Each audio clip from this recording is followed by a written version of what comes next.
Հայր ջան, մնացին րոպեներ ընտրության արդյունքների ամփոփմանը։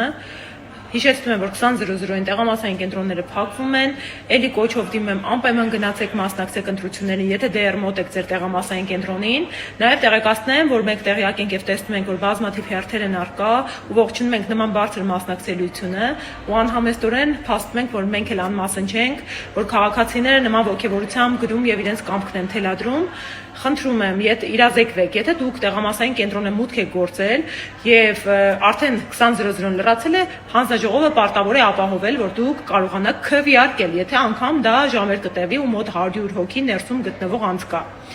Բայց մի վատ արձանագրում են, այսօրվա որպես ամփոփում օրվա ընթացքում հազարավոր խախտումներ արձանագրեցինք թե բովանդակային, թե տեխնիկական,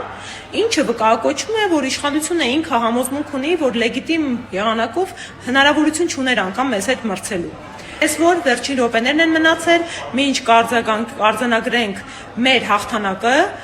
բայց քանի որ արդեն լույս անջատումներ են սկսվել, խնդրում եմ ժողովուրդ ջան, այն մարդիկ, ովքեր վերահսկողական լծակներ ունեն, ուշով հետևեք բոլոր ընտրատեղամասերին, որպեսզի ավելորդ միջամտություններ տեղի չունենան։ Հաջողություն բոլորիս, կհանդիպենք մի քանի ժամ անց։